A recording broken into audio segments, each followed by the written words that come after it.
Okay, ta. We are live. Ya kokari ya jama'a. Alhamdulillahi. Jama'a, barkanmu da saduwa a wannan shiri namu na in kaji wane.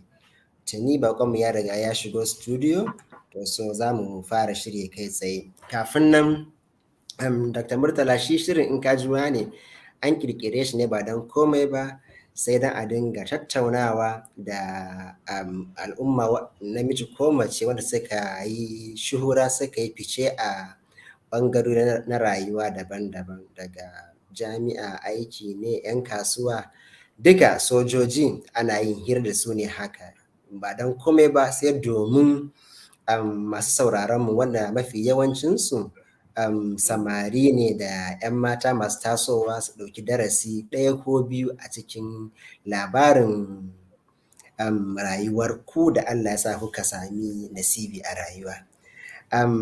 Kafin na biyu kuma shine zan so kaman kullum mu ji daga duk tambayan da kuke da shi ma bakonmu Dr. Murtala, ku rubuta insha Allahu zan karanta, kuma domin dai program namu ya zama interactive za mu so mu ji daga ina kuke sauraron mu haka.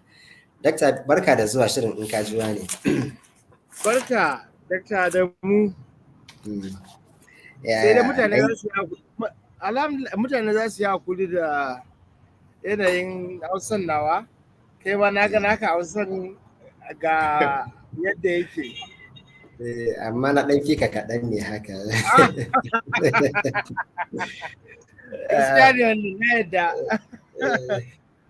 Dakta, za mu fara da tambayan ka ba mu takaitaccen tarihin karatunka. Ok, to sunana Murtala Adogi Mohammed, daga garin Adogi, a karkashin karamar hukumar lafiya Nasarawa State. Na yi primary school ɗina a Adogi, na je na secondary school ɗina government college Obi. Obi is a local government under Nasarawa State. Da na gama secondary school ɗina sai na tafi Federal College of Education, Kano.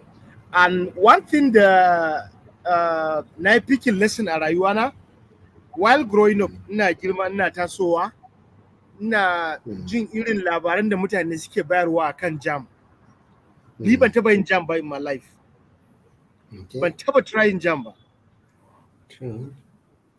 Because already tasowa ma tun daga irin JSS3, SS1, SS2, SS3, kawai na riga na realizing jam yana contributing as a wani factor da yake sa mutane su kasa achieving burinsu within the time frame.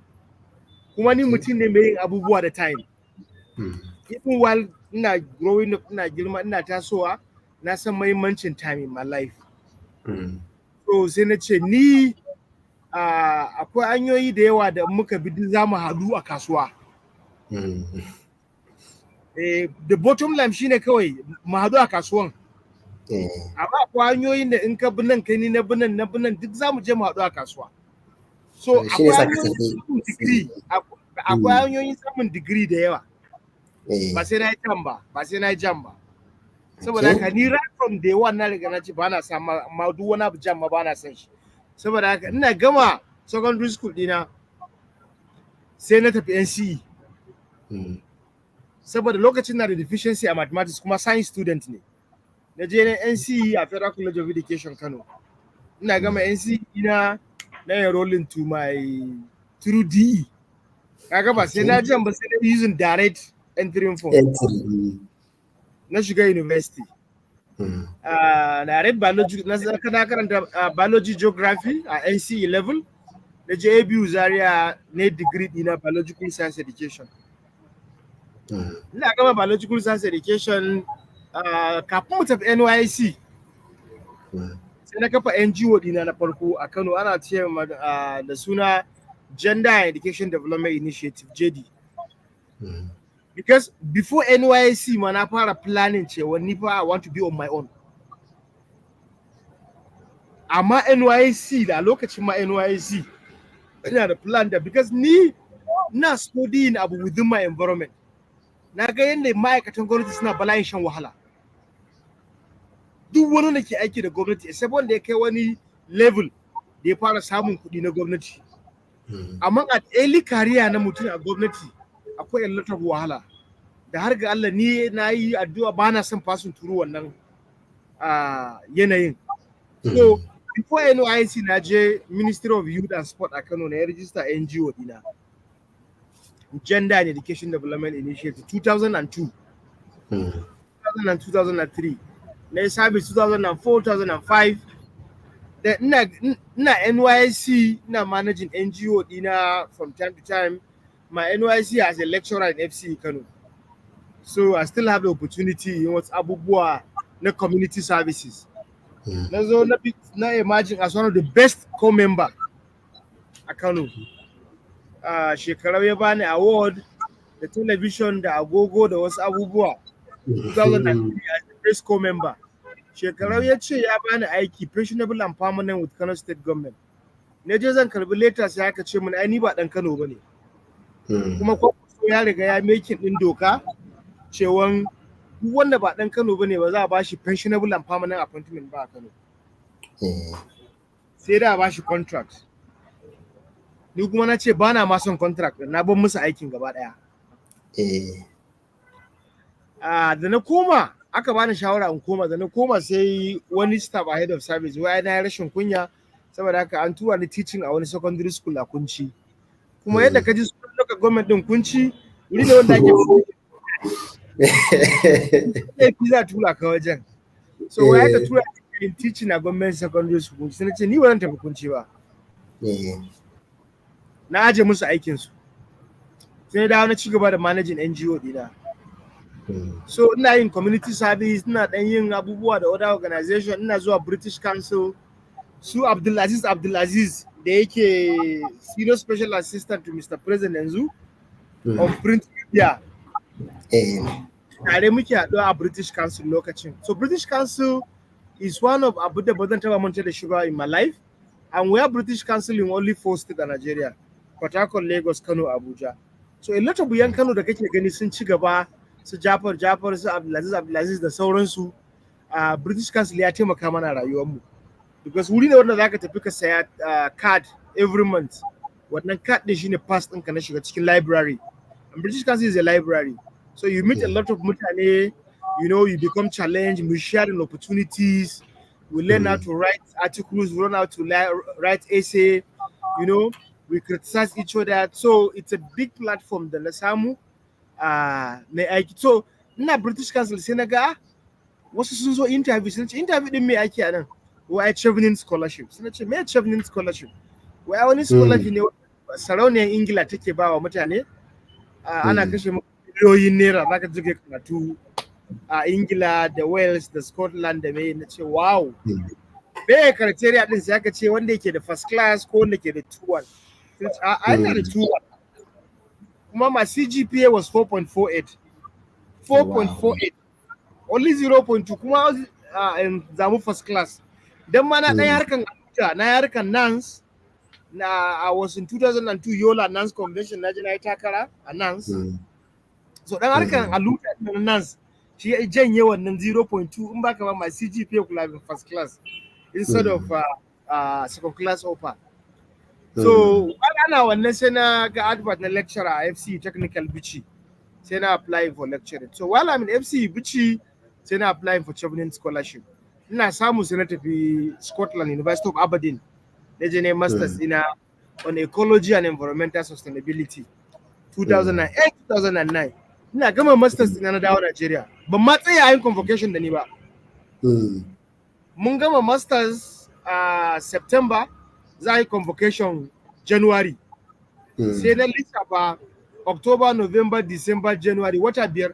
Na ce me zan zauna a Scotland in na wata biyar bayan ga kuɗi a Najeriya da zan zo samu kuɗi. Wallahi kawai na gudu. Kawai na gudu. Yan Yarbawa da Inyamurai suna ta cewa abu Alhaji, where you dey go? Why they don't go Nigeria?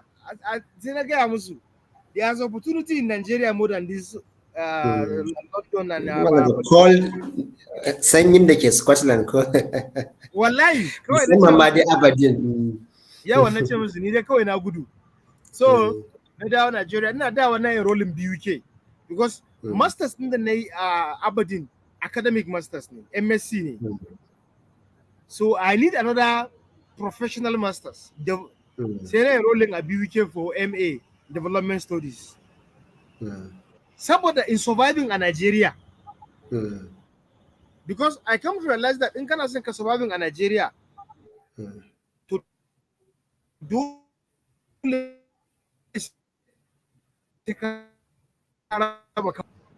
so da na yi academic master, ina da bukatan professional masters. Na je BUK na MDAs, Masters in Development Studies.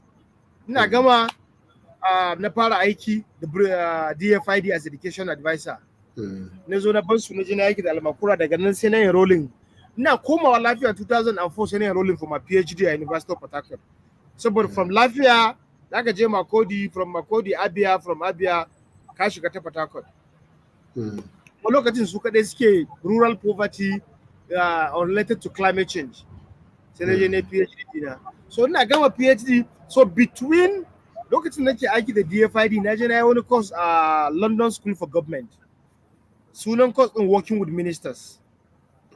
It's one of the course din da kuma ya sake, it's a big eye opening to me because and then know understanding the art of running a state, how to run a government, and how to manage a state, how to run a country, and how and the ministers are delivering, and the governors are delivering. And in Kaduba, most of my engagement on social media is about delivering results. By the so this is a brief history issue around my education. Masha Allah. Dr. Murtala, sautari jama'a sukan alakanta samun PhD da koyarwa a jami'a ko kuma a makaranta zance. Me za ka faɗa mana wanda zai taimaka wurin irin shedding light akan wannan misunderstanding din na cewa maybe hala akwai wani abu bayan a PhD din banda koyarwa a makaranta? Akwai wallahi da yawa. Kaga, shi samun PhD da koyarwa a makaranta, yawanci lecturers din da suke koyarwa suna yi ne saboda su samu promotion, kuma is a process for them to zama professor.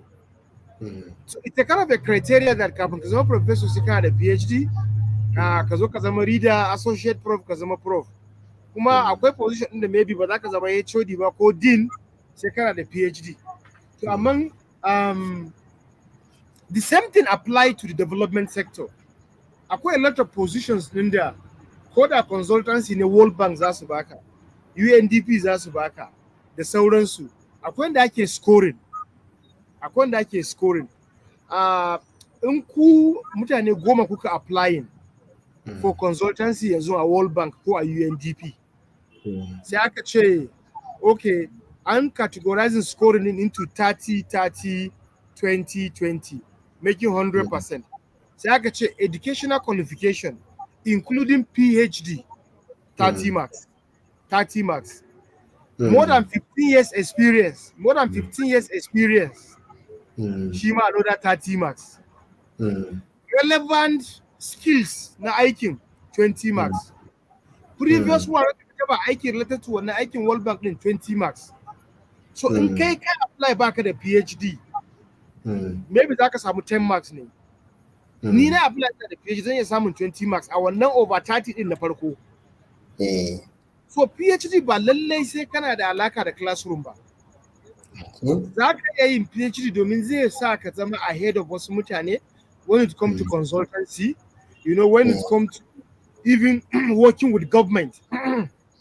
Working with government.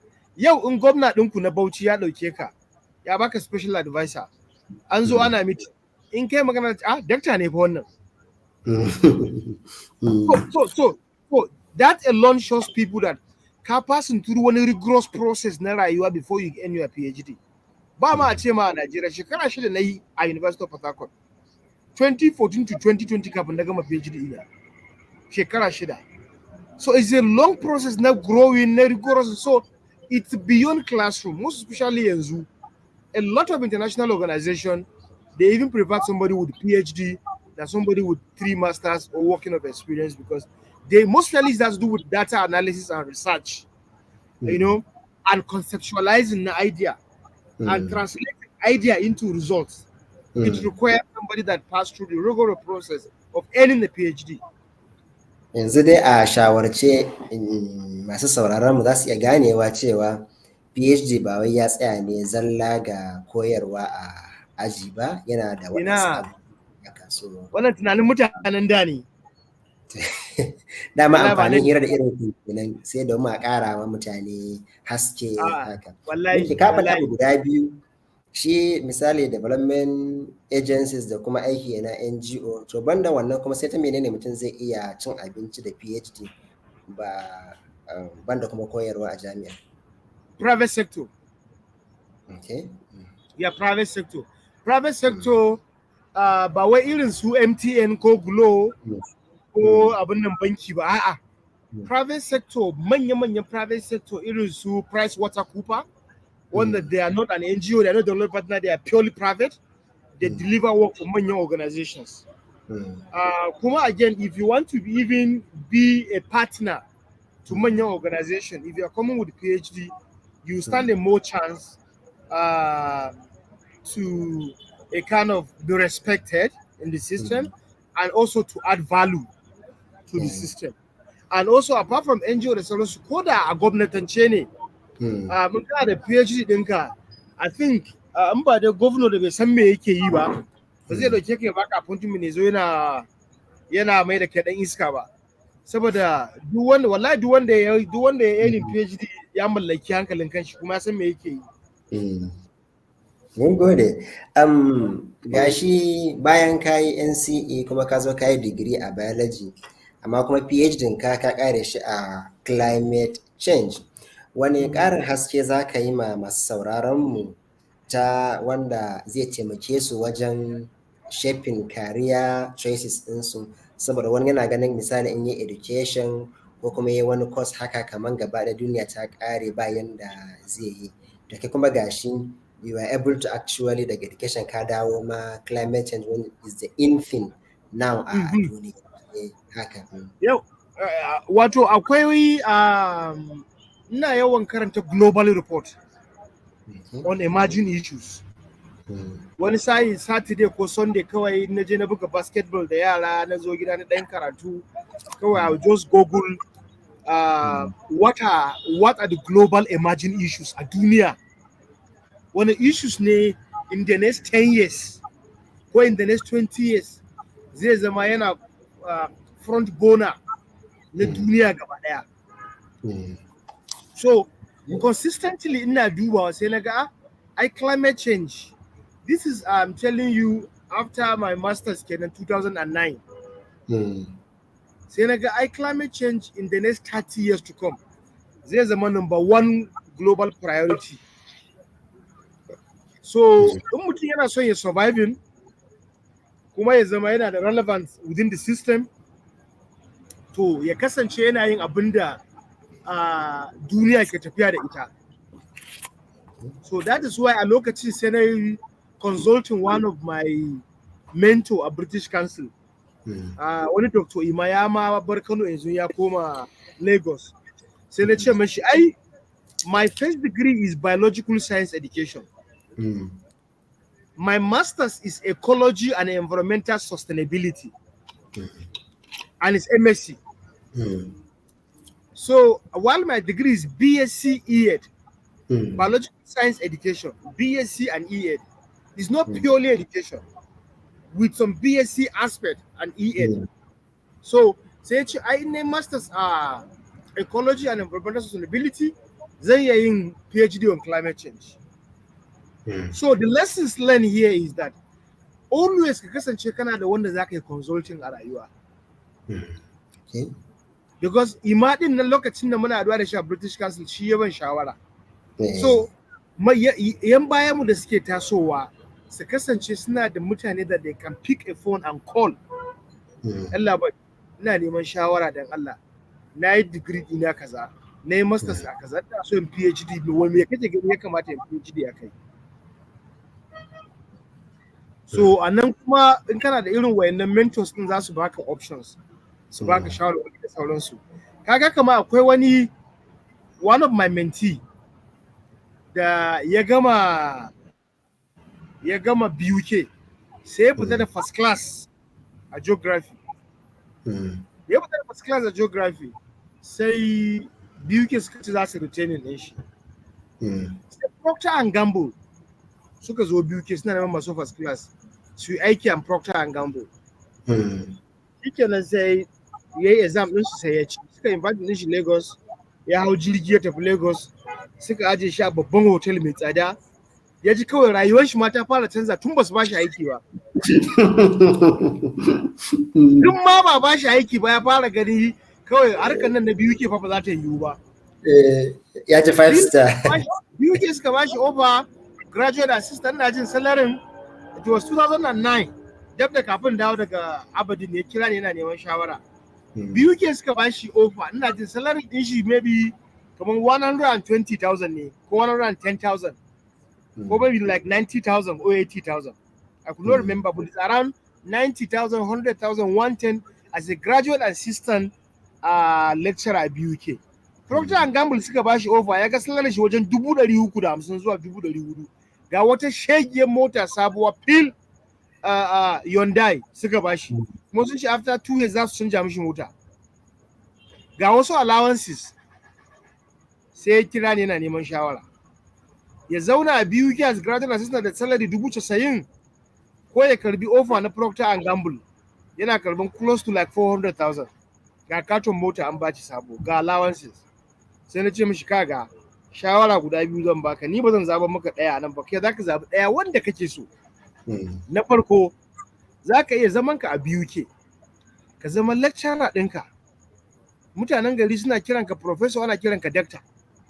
Amma abinci mai daɗi sai kai da gaske zaka ci a gidanka. Mota mai kyau sai kai da gaske zaka iya saya. Kullun a bashi kake, duk ran asabar kana mechanic garage da tsohuwar motanka. Amma ba zaka zama doctor, zaka zama professor. Amma rayuwanka kafin ka gina gida sai ka ci bashi. Asibiti mai kyau ka kai yayanka sai ka ci bashi. Saboda albashin nan na lecturing ba zai iya maka abinda kake so ya maka ba a rayuwa. Saboda haka zabi ya rage naka. Kai ka duba ka gani wanne kake so. In kana son ka gina gida, ka sai mota, ka train yaranka, amma fa ba zancen ka samu masters da wuri. Ba zancen ka samu PhD da wuri don ba za su baka ba. Ba zancen kuma kira ka professor. Ai da kana son wayannan titles din ka zauna a jami'a ku ta rigima da yara, ana ta zuwa yajin aiki, ko kuma ka je Procter and Gamble ɗinka ka karbi albashi mai kyau, ka train yayanka, ka ji daɗin rayuwanka. Ni na baka shawara. After like a month kawai sai ya kira ni, wai ai yana Lagos ma sun tafi training yanzu, shi fa ya haje wannan graduate assistant na BUK. Aiki da Procter and Gamble.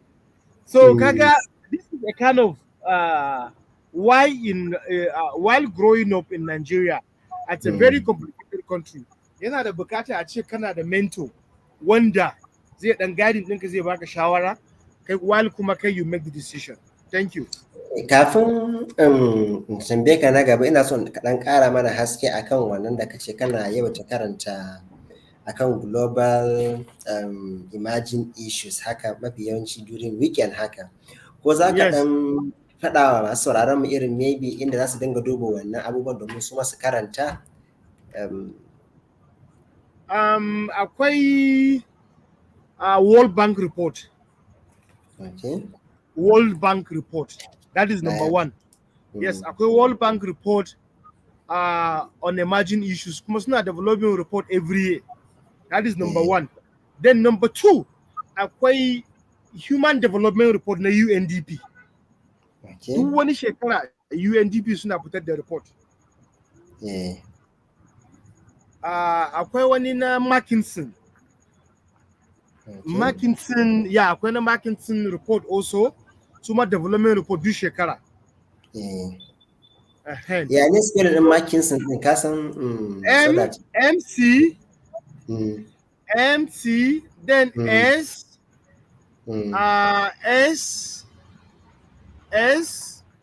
I no K SING. Okay. Yeah. If I check the if I check the comprehensive spelling, I will share with you.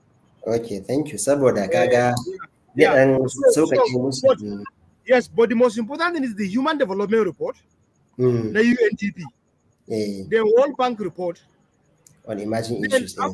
yes, then African Development Report, Annual African Development Report. Masu sauraro kuna Then jin kuma akwai kuma yes, akwai kuma AU African Union Report.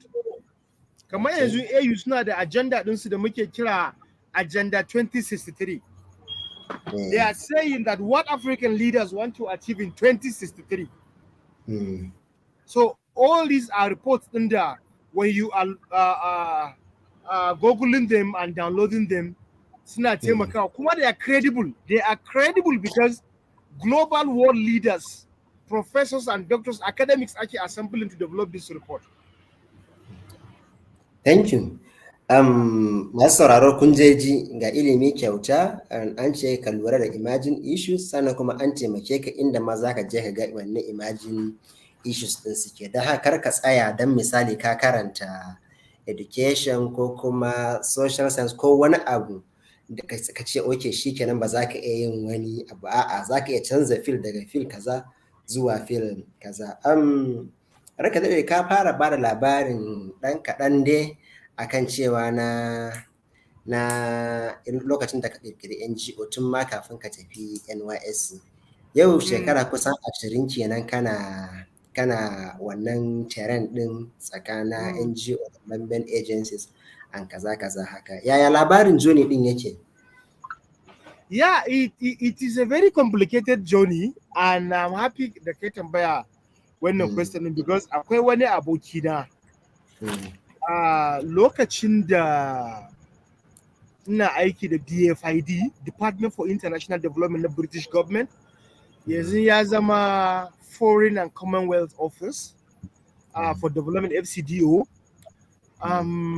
Sai ne wani rubutu a jarida, sai Almakura ya gani, gwamnati ɗinmu da Nasarawa State. Almakura yana gani sai ya kira ni sai ya ce in resigning in zo yin aiki da shi as SA Youth Empowerment. Sai ne resigning na zo zai aiki da Almakura.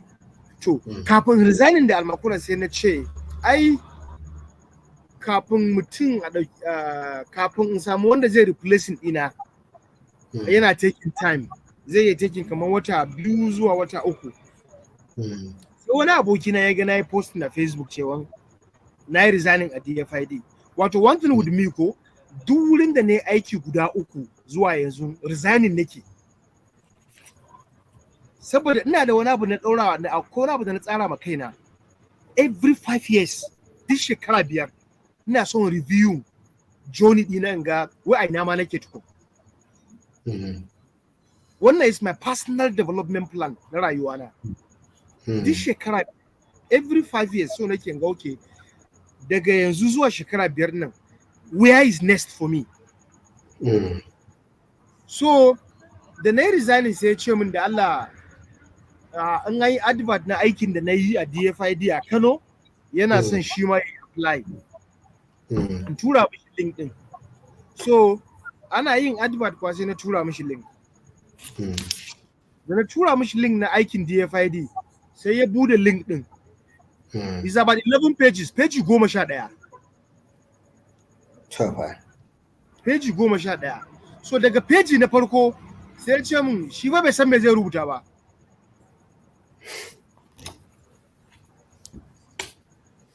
Na ce bai san me zai rubuta, sai na ce to ai you are automatically disqualified. Na ce kanka ba kanka wahala, kanka ba kanka wahala. Wahala.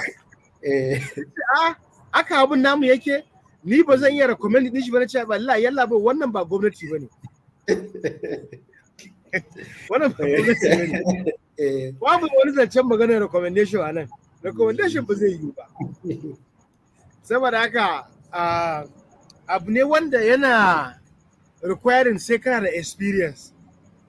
Kuma Dr. Adamu, one of the reasons da yasa na kafa NGO dina tun kafin tafi NYC because I want to have the experience. That is the strategy. I know where I'm heading to. Because you cannot buy the experience from market. Yes, thank you so much. Ga wani nan ya rubuta comment a kasa. This is the McKinsey da nake magana. McKinsey and Co. Yes. Thank you so much, Salisu. Yeah. So, so what I'm saying, anan shine, the journey is very tough one. A lot of mutanen mu yan arewa suna son su yi aiki da NGO, amma ba su da experience. Saboda salarin suna da kyau. In ba ka da experience ba za su dauke ka ba. They don't want you to come and learn on the job. So haka aboki na bai apply wannan aikin ba. To amma dakta babbar tambayan tun da masu sauraron namu mafi yawanci samari ne, ya ake a samu wannan experience din? Good, very important question. Kaga yanzu na yi resign in November last year. Na kafa office dina a Abuja 1st January na yi resuming a office dina. System Strategy and Policy Lab. And it's more of like an NGO abubuwa, but it's for profit. It's a company. Now I have for profit for so many years. Now it's time for me to make money. So it's purely for profit. You ask me to do consultancy for you and so a LinkedIn, through LinkedIn, mutane wajen 11 kenan daga January zuwa yanzu da suka apply suna son su zo office ina su min aiki kyauta as intern kawai su samu experience. Guda 10 mata ne, ɗaya ne namiji. Namijin ma ya ce min a gwarin fa yake zama sai zan ringa bashi 50,000 transport. So experience a wasu kasashen biya za ka yi ka koyi aiki ka samu experience. So but mu anan mutanen mu ba sa so. Nobody is telling you to pay. Amma mutum mai ya ce mini Murtala a Abuja nake. So nake in ba da every 3 days. Ringa zuwa office din kana koyon aiki. Amma ni zan ciyar da kaina, ni zan biya ma kaina transport, amma kai dai kawai in samu saboda in sa a CV dina. Cewa na shekara 2 a System Strategy and Policy Lab. So wannan na baka example ne na Abuja. To mu dawo kuma a ce a Gombe. A ce matashi a Gombe yana da first degree, yana da masters, yana da interest akan abubuwan NGO. Sai ya duba a unguwansu a Gombe, NGOs nawa ne? Sai ya applying as intern. Sai ya bashi internship. So maybe teacher ne a government secondary school Gombe. So in yaje ya teaching da safe an close makaranta around 2. Sai ya tafi office na NGO nan around 3. Yayi 2 hours 3 hours zuwa 6 na yamma. Ya koyi report writing, ya koyi data analysis, ya koyi field visit, ya san me advocacy, ya san me communication strategy, ya san me development plan. Saboda in ka applying aiki wayannan abubuwan turawa za su tambaye ka. Kamar yanzu in kana son ka samu aiki a United Nations, process ne wajen guda 3 a duka UN. Ba wai consultancy na wata 3 wata 6. Kana son ka zama full UN staff kamar da ne shekara 6 da rabi as United Nations staff. In ka ga advert din UN, form ne da su ake ce mishi P11. Ka san wannan form din? Mun taba applying UN job. Okay, to maybe after this one ka je Google ka downloading P11 form. Ka ga yanda form din ma yake tukun. Daga cika form din ne ma wasu suke ce na hakura na fasa neman aikin. So in a cikin P11 form shi zaka fara cike na UN. In ka cike P11 form kai submitting. Let's say a Nigeria ku wajen 500 kun apply da P11. Za a selecting guda 10. The best wanda suka apply. A guda 10 nan. Hello doctor kana nan kuwa? Ina nan. Yawa. So idan aka selecting guda 10 sai a kira ku zo ku rubuta exam. Na rantse ma da Allah dakta, ni na sha supervising exam mutanen mu suna aje biro suna rufe computer su fita. Sun fasa. The exam is 3 hours. Amma tun daga first 20-30 minutes sai ga mutum ya ce maka inna lillahi wa inna ilaihi raji'un, ni na fasa. Saboda me? Saboda exam din question ne guda uku. They are all applied questions. Daga yanda zaka ansa su kawai, and they are all irin akwai abin da ake cewa da muna university, ba wai direct question ba, apply question ake ce musu. Let me give you a good example. Ce maka za a yi, if you are hired as an agriculture and climate change specialist, and you have a plan to visit the governor of Bauchi State, we want you to develop a concept note and also an advocacy tips and policy briefs. Abubuwa uku ake so ka developing, kowannen shi 2 pages. Concept note, policy briefs, and advocacy message or package. Wanda oganka zai ba ma gwamnan Bauchi. Dan Allah baka taba aiki ba ta yana zaka fara wannan. Okay. Wannan question number 1 kenan. Akwai wani mai haka. Question uku ne, kowane question 1 hour, 3 hours zaka yi. Ka gani? Kuma kana zuwa za a baka computer da zaka yi aiki da shi, akwai plagiarism detect. Ba za ka yi plagiarism ba. So in ka gama wannan exam, to wannan exam din scoring din shi is over 70, is over 100, but 70 ne pass mark. Mun taba wani advertising na position NOB Bauchi. I was part of the team din. Wallahi mun maki da ba wanda ya ci 70. Sai da muka sake re-advertising. Kuma abu UNICEF Bauchi office ne. So, in ku goma kuka yi exam, guda 5 da suka ci 70 above, su za kira interview. Sai kuma a zuwa yi one-on-one interview. One-on-one interview din kuma so ake a validating ansoshin da ka bayar a exam din, kai ne ma kai kuwa? So in ka gama wannan kuma maybe za a invite ɗinka for presentation, ka zo kai PowerPoint. Kuma one of the question din akwai Excel. An watsa wasu bala'in data a Excel. Za ka fitar da su kai a Dr. Murtala, kafin ka burkita mu da ka mu gaba daya, abinda zan tambaya a nan shine misali, ka san wani sa'in wai an ce in ka ciza sai ka busa, duk da baka jin Hausa shine exact. Wani sa'in idan ka matsa din ka ciza to sai ka dan hura sai ka busa. It's like carrot and stick, na gane. Yau, to tambayan anan shine misali, tabbas cewa tunda kayi zai iya wani ma yayi kenan. Kuma alhamdulillah tunda kai passing through haka, za mu so da kaɗan ba mu irin ƙwarya-ƙwaryan crash in 3 minutes or 5 minutes, like crash program na process da za a bi mutum yana so ya ci wannan jarrabawa ko kuma ma ya developing gaba ɗaya kariya, let's say a development agencies. Okay. I think in 3 minutes, doctor, or 5 minutes rather.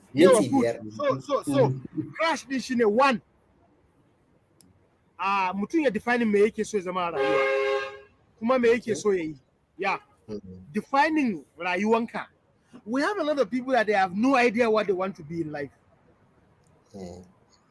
So kai defining career path ɗinka, and ka zama kana da goal ɗinka cewa in the next 5 years a wuri kaza nake so in zama, abu kaza nake so in yi.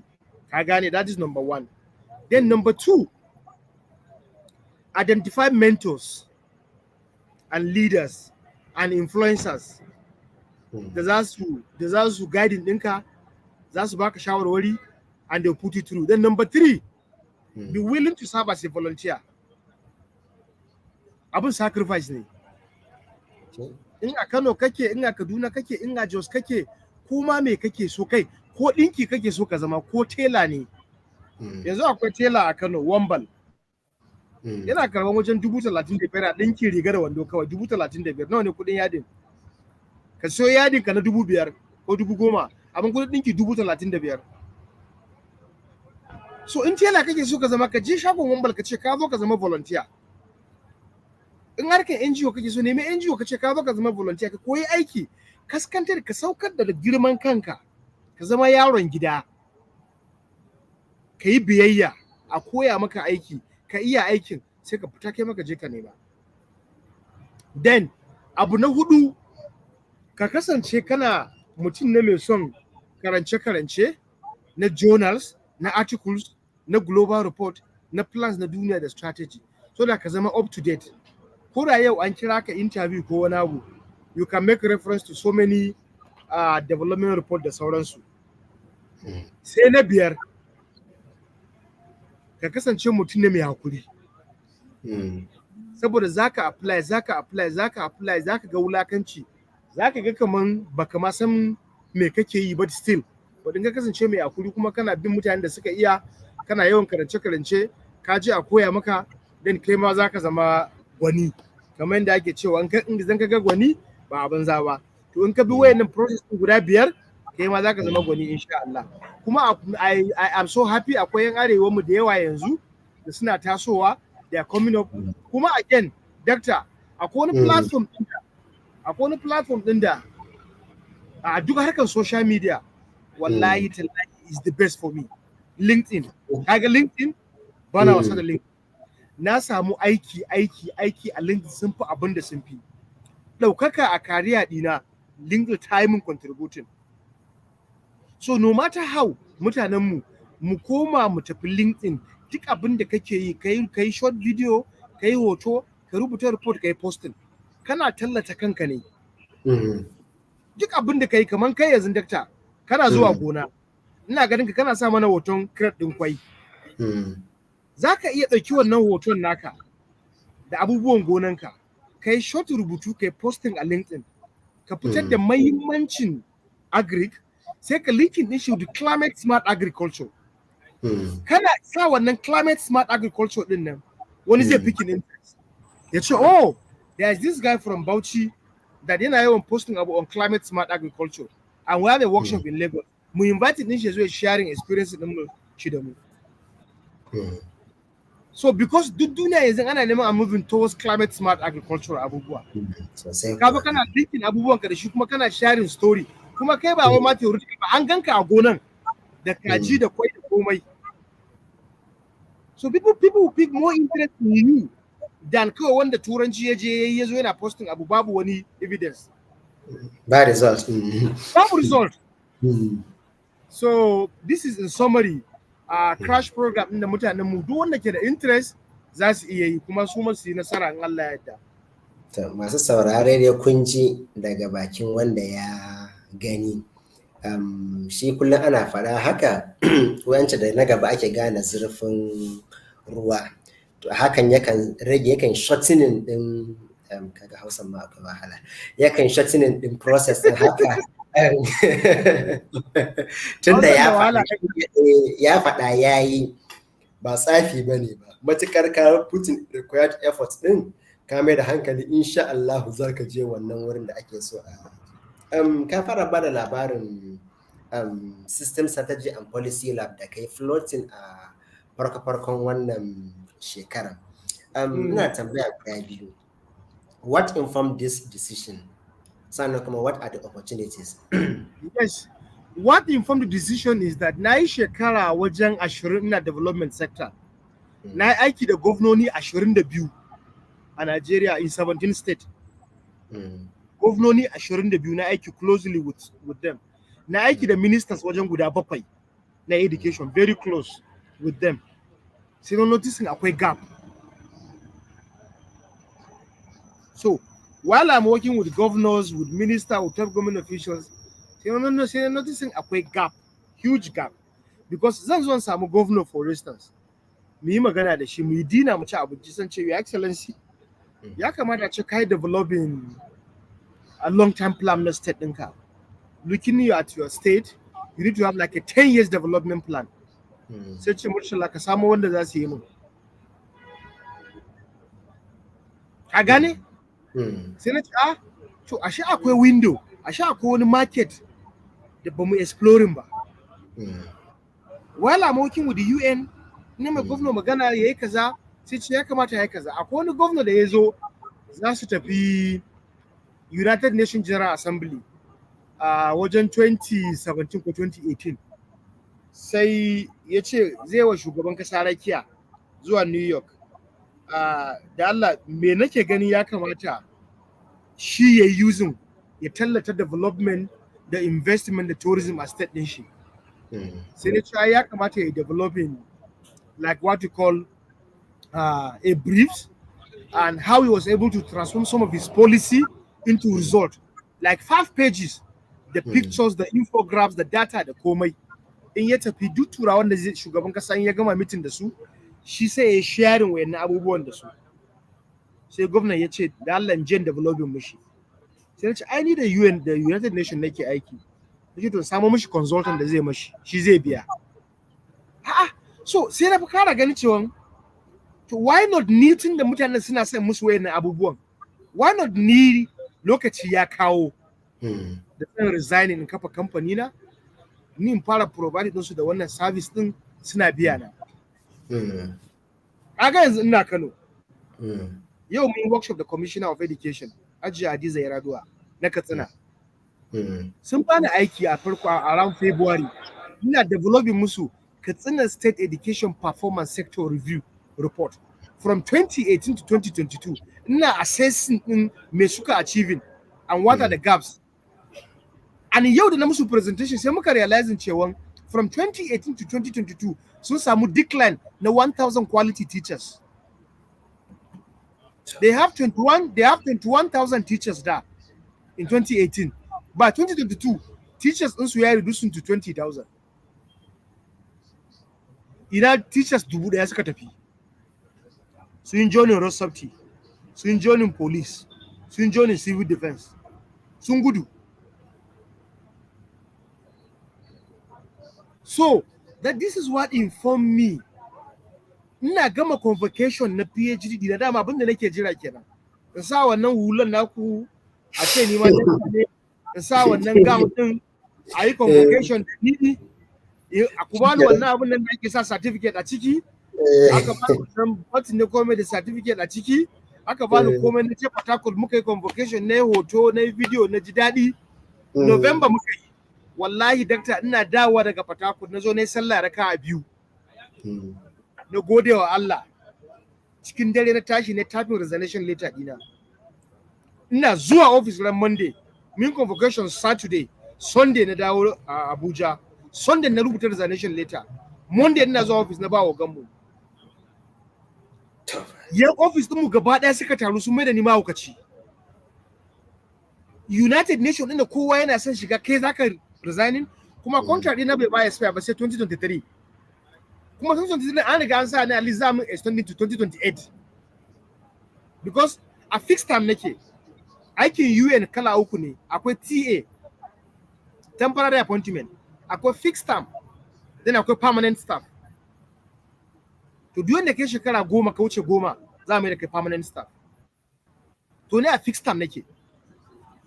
Wanda abu ne wanda kowa burin shi ya shiga UN a temporary a ce yau an mai da shi fixed term. To ne a fixed term da nake amma na rubuta resignation nace na aje wannan abun. So nake jin wani abu ya isa. So this is what informed me because I see there is opportunity and I see I can do a lot of things on my own. And let me tell you, doctor, kana ji na ko? Ina jin ka. Akwai wasu irin mutane wanda Allah ya ba su wani baiwa ba za su iya surviving a structured organization ba. Duk organization din is a kind of structured. Za ga maka ga abin da za ka yi. Da rana za ce ma ga abin da za ka yi. Akwai mutanen da Allah ya ba su ba za su iya jima a wannan structured organization ba. Because in sun yi nisa zai affecting growth ɗinsu. It can only contribute to the growth of the organization, but can it affect your personal growth? So, and that is why it's good every 5 years ka ringa assessing kanka.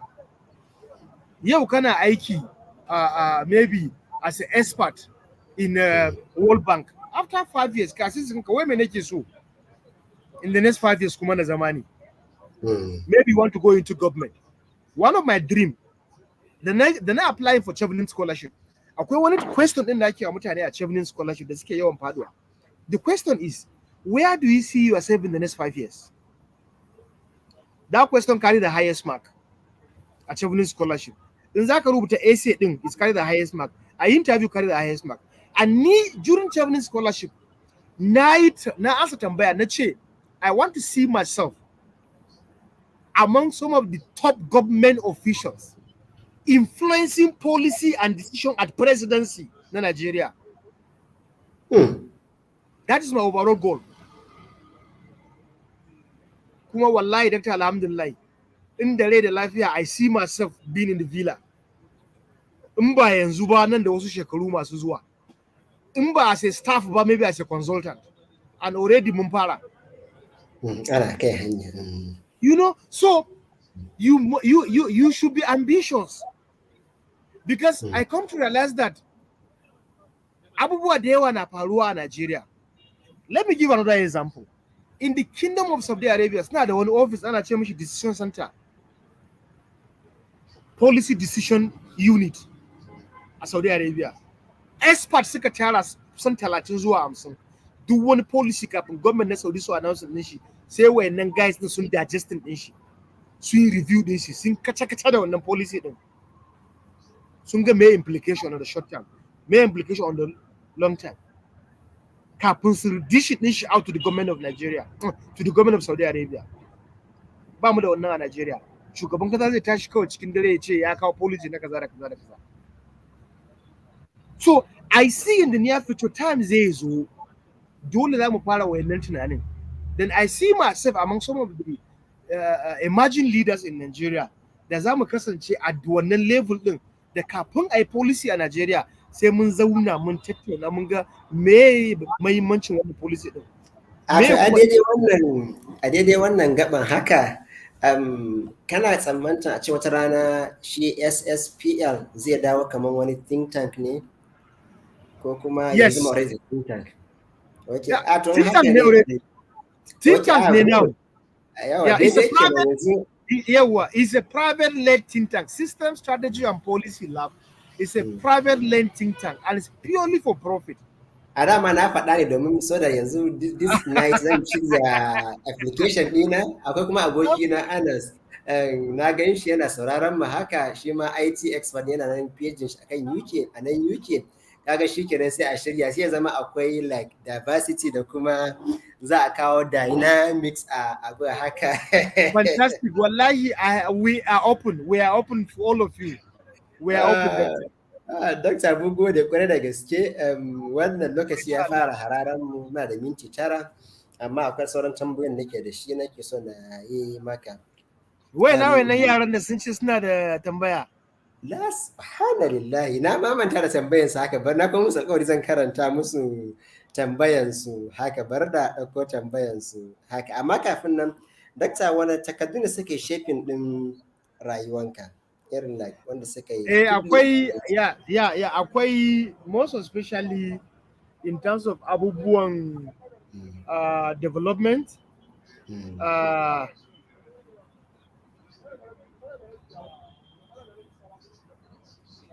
so scholarship plus na gode, akwai littafi da suka shafi na strategy, any book on strategy, not interest, okay, and that is why I named my company System Strategy and Policy Lab. Okay.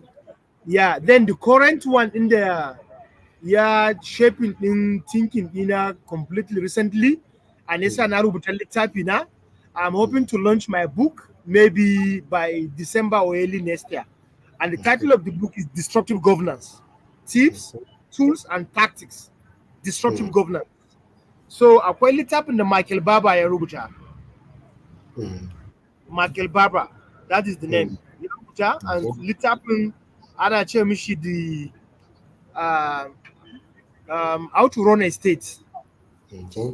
How to run a state so that the taxpayers will not go crazy. Michael Baba was the chief of staff na Tony Blair. Okay. Tony Blair Global Institute for Change. Michael Baba is the chief of staff na Tony Blair, and shi ya rubuta wannan littafin how to run a state Mm.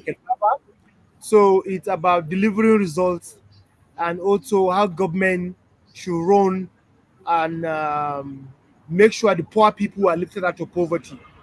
Eh. These are some of the emerging books in they significantly contributed, and also kamar littafin El Rufai na accidental public servant Mm. ya ce na dan gamsu da shi. He give Mm. me the clear picture of how complicated our civil service is, Mm. and also how one should be very careful, yeah, when working with the government and have the capacity to document do wani abin da aka yi. Nigeria is a very complicated terrain, Mm. and Allah duk komin turancin ka komin ilimin ka in Mm. baka study din darkness din ban ka zo zaka sha wahala. To ga tambayan yaran nan tunda zan ci ni tambayoyi na sun zo ƙarshe.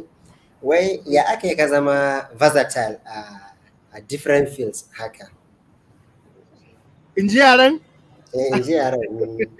Wani yar SS1 ce ta yi wannan tambayan haka. Okay, so wannan tambayan is just I build it up to the last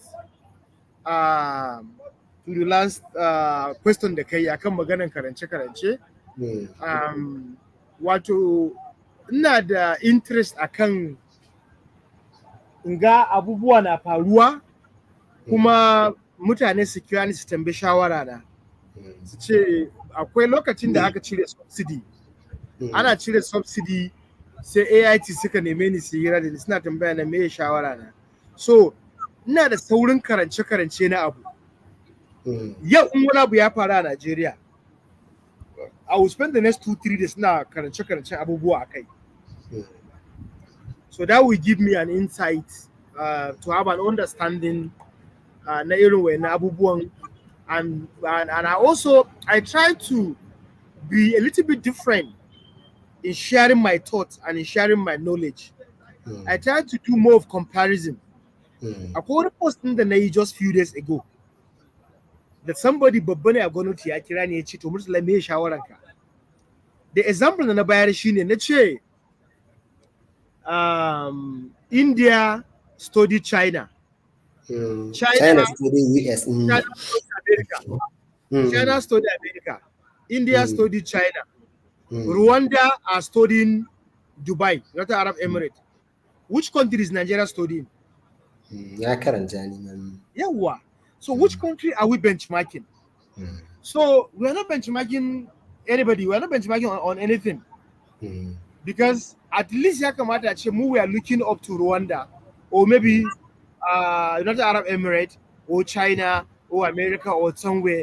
Then the kind of mutane da zaka ba mu appointment as ministers, they will tell us wanda za su taya ka achieving wayannan abubuwan. So among this is where we are. So if one want to be versatile, kuma let me tell you again, a duniya yanzu mutane sun kasu into 2 groups ne. Akwai specialist, akwai generalist. And I encourage mutanen mu su karanta wayannan abubuwan sosai. Karanta, just try and read that. How can I become a generalist in my career? Wanne ne yafi advantage from your experience? Generalist. Abun da generalist be advantage shine when you look at COVID, lokacin COVID, an kori mutane da aiki. People that survived during COVID are generalists. The era na ka zama specialist yanzu ya wuce a duniya. The competition is real, Alaji. So I'm encouraging mutum ya try zama generalist. In ka dauko harkar health, you can say something. Climate change, you can say something. Agri, you can say something. Blue marine economy, you can say something. Creative economy, you can say something. Digital economy, you can say something. To zaka jima tuwo bai janye muka ba akan table ɗinka. Saboda harka ne yanzu a Najeriya ana yi na maganar survival. Ga tambayan Imam wanda shine tambayar mu na karshe, ya ce yaya kake yi da irin timetable ɗinka na karatu, yaushe kake karatu, shi ɗan shekara 11 ne. To so yana so ya ga wai timetable na study. To ai shi ɗan shekara 11, you need a lot of time to even sleep because At the point we don't have enough time to sleep.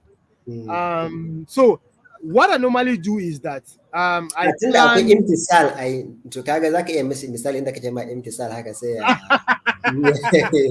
Misal, when okay to Chicago kaman so they are now begin to learn part of my schedule. So what we normally do is that being a young person, I call in Islamia, which we know is mostly in the evening, and also the kuma part of their weekends, the kuma sun dawo daga makaranta. So, most importantly, shine after the Islamia, after the makarantan boko, then we create time for other readings. And the time that you create for other readings, shine akwai time na game, kaman being a young person. Because I encourage yara su dinga dan amfani da waya wanda ba shi da SIM card, but za ka controlling internet din suna buga game. Game a waya yana bude brain ɗinsu, yana canja musu tunani, yana ba su strategy na winning games din, and they can apply it in real life. And I've seen that from my first son, Imam Malik. Akwai abubuwa da Imam Malik da yawa na san yana yi yanzu is through game din da ya dinga playing a tablet din shi. So after wannan kuma you can create time to have some books na yara da sauransu for them to read. Then you can create time ya dinga tambayan iyayen shi questions. That is one thing the yara na they learn a lot from me. They always ask me questions, series of questions. Abba me yasa kai kaza? Abba me yasa ka tafi kaza? Me yasa ka rubuta kaza? An ce ka faɗi kaza. Me yasa kake rubuta littafi? Me yasa ka karanta wannan? You know, they want to learn and they want to become inspired. And lokacin da zan resigning, I was with my first son Imam yana university yanzu, yana karanta software engineering at level 1, and Imran is going to university again this year Shima to go for one of these cyber security related courses. So they get to know that in the next 10 to 20 years at Dunia, harkan IT will become the most topmost job related abubuwa, and they pick interest. Because if you ask Imam and Imran, me yasa kuke kan the related IT course? Za su gaya maka su ga abin da yasa suke so, because they want to be on their own. They begin to become inspired by how I'm trying to be on my own. Despite that, I have some work experience before. So ina son wannan yaro da shekara 11 ya ringa tambaya duk abu. You should ask questions around his family, around the house, around the school, and that will open his horizon around thinking, and that will also help him to understand the dynamics of life. Thank you so much, Doctor. Dakta, mun gode kwarai da gaske na honor na invitation ɗinmu, and above all kuma na sharing wannan vast experience naka haka. Allah ya ƙara ɗaukaka, Allah ya yi jagora. Amin ya Allah, amin ya Allah.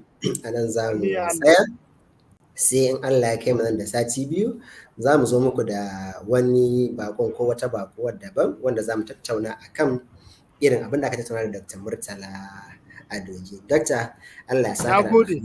Amin, amin, amin, amin. Na gode, na gode. Sai Allah ya kai mu wani sati. Amin, amin, amin, amin, amin.